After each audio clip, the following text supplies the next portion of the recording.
Hey, Andy here. Harvester just came out with a new version, 1.7.0, and I think it's time we take a look at it. I've already, just as a side note, oh, my screen's off. Let me fix that. Okay. As a side note, I've already upgraded my home server, and this is a Metasforms 890 Pro. And just for giggles, I'm running my boot service, so it's how I can pixie boot all my machines. And I've got my TrueNAS, my home NAS, that's got like AdGuard, Tailscale, and Plex running on it, which is pretty cool. Okay, so let's take a look at what's changed. And let me go to the release notes. Let's take a look at what's changed. And then we will kind of talk through some of the new features. And oh, in case you can't hear as well, I got a new toy A. It's a Dell R440, just upgraded with a bunch of RAM and CPUs, but I've also able to turn down the fans on my array, on my Pure Flash Array X20R3. I know that was a complaint about the noise. Hopefully it's a lot quieter now. Please comment and let me know if it makes a difference. Cool. Looking at the release notes for Harvester 1.7. Upgrades, transitions from Wicked to Network Manager. That's interesting because Wicked was their own internal scripting. So that's good to know. Experimental features, automatic virtual machine workload rebalancing. That could be good in large deployments that have multiple nodes. Fully supported features, MIG-backed vGPU device support. For those of us that are lucky enough to have high-end NVIDIA GPUs, that's good to see. This one I found interesting, multipath device recognition and management. So working with the array, we need multipath with iSCSI. I looked into it a little more. And looking at the example, where is it? External storage config. So this actually allows you on install to define the multipath.conf file, which is pretty cool, especially if you're in a large environment. The one caveat to this is you have to kind of either, as you're upgrading to 1.7, either you have to rebuild all the nodes, or if you're starting from scratch, this is perfect. If you're not, this is where having, like I've highlighted in my PX Harvester, where adding multipath D as a cat, basically as a cloud init object, may make a little more sense. And this gives you a little more control over the deployment, the starting of the service, permissions, things like that. That's just something to think about. But I do like the inclusion of it. I think that's really interesting. And I'm going to actually go start playing with it now that I've got this big server, just kind of fun.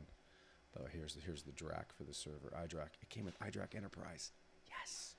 Sweet. So that means I can do some fun things, mount virtual disks, things like that. But I've got it on my little network right now, which is cool. Okay, back to the release notes. So we talked about that. NIC hot plugging and hot unplugging. I can see that being useful in certain edge cases, but traditionally you're going to spin up a bunch of virtual machines. And you're just gonna go that path, right? Back to the release notes. This one I also find very interesting.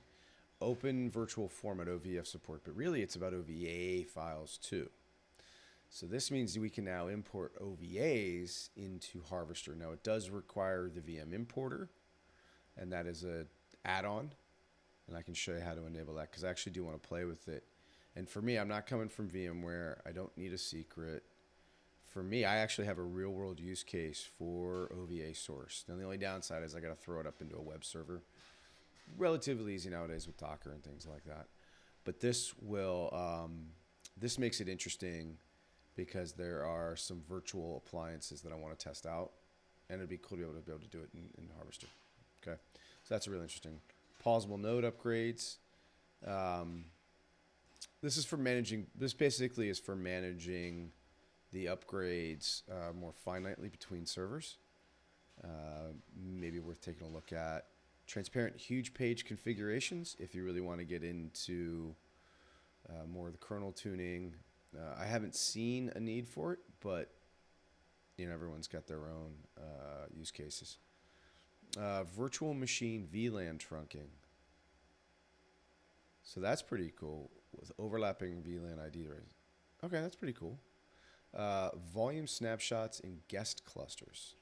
Okay, Harvester CSI driver. So that's the way you can present the Harvester storage layer up to a virtual machine. So that's kind of cool. And there's a whole bunch of new features added.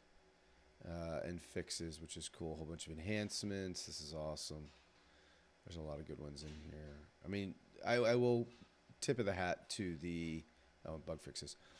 Tip of the hat to the Harvester team. They do a lot of updates. They do a lot of quick updates. I mean, here, let's go back and we can look at the releases. And 1.7 came out yesterday. I think we go to tags. 1.6 came out. 1.6.1 came back in October.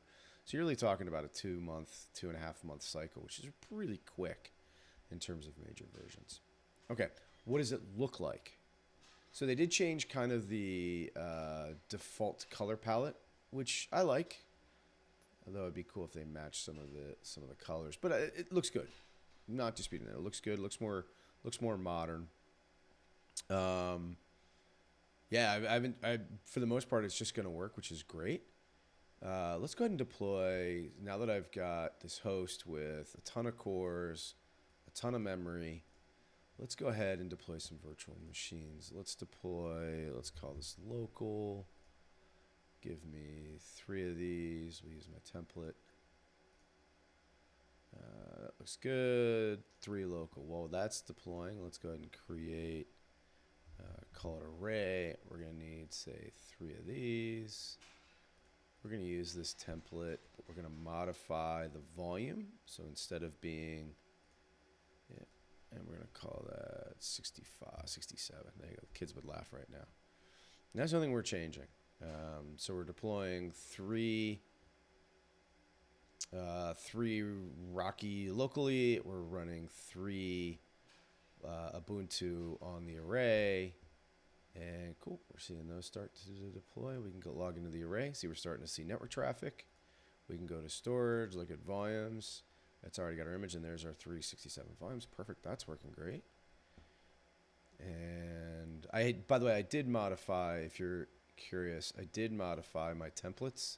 I now have a cloud init that actually works for both Ubuntu and Rocky, and that seems to work pretty well. And then there was a bug, I think, with the networking where I had to go, if you explicitly set this, I've had the IP address, the QEMU guest agent work more consistently, especially for, you can see right there, for Rocky.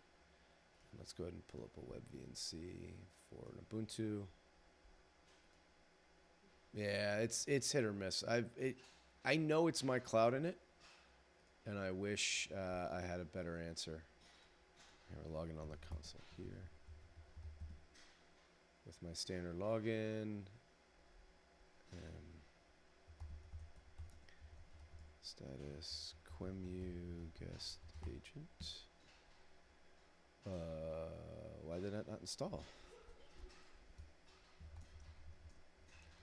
Probably do one of these babies. Update. Maybe it's not in the image. Oh, that's probably why. Let's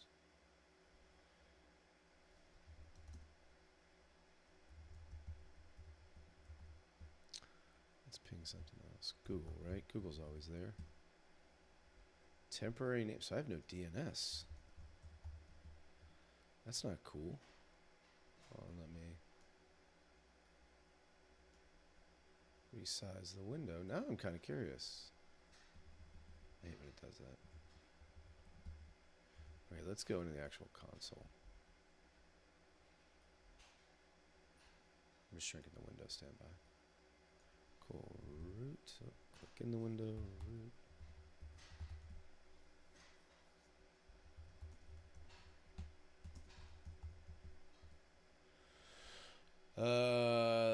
Name server.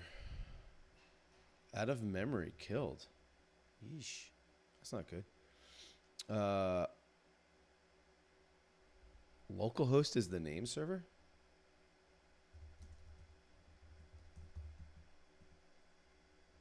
Did that come in from DHCP?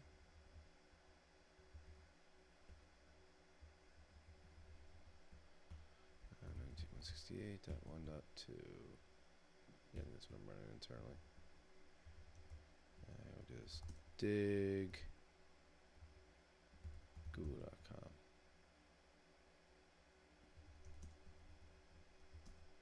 Okay, now I found a bug I gotta work on. Oh, it didn't get an IP address. It's down. Well, that's interesting, but why is my... Okay, let's try something else. This is going to be a fun video. Clearly, this is an Ubuntu thing because... Here, slide this guy up.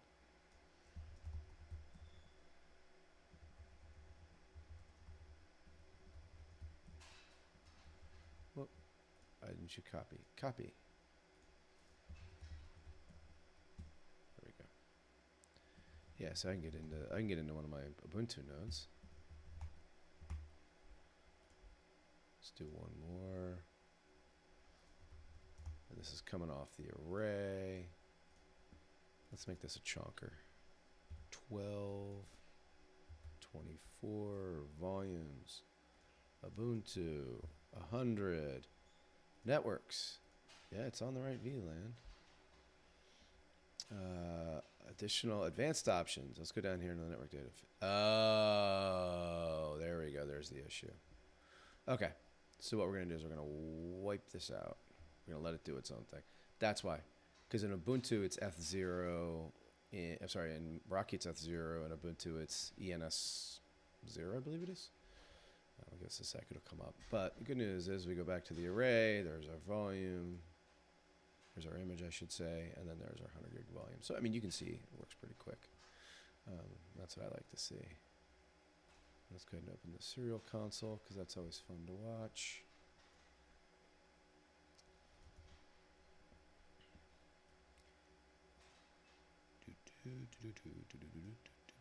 Phenomena.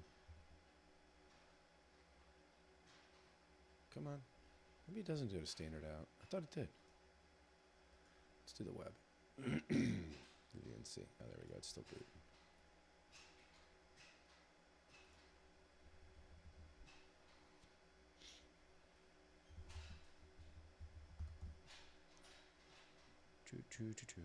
Okay, yeah, now it's got an IP address. Yeah, it's ENMP-SO1. Wish there was a way we could do that on the network side. That would be pretty cool. And actually, I bet you that was holding up the QEMU guest agent. Status, QEMU guest agent. Okay, there you go. Yeah, see, now it's loaded.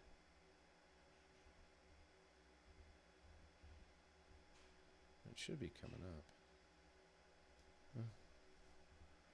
Let's restart that bad boy.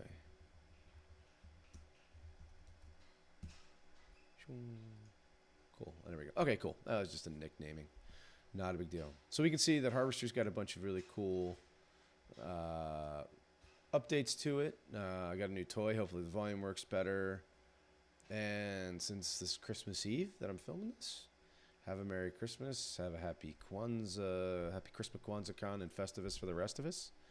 And please like, share, subscribe. Let me know if you got any specific questions, anything you'd like to see. Now that I got a ton of horsepower, I can go spin up a lot of stuff, which is fun. And thanks for watching. Bye.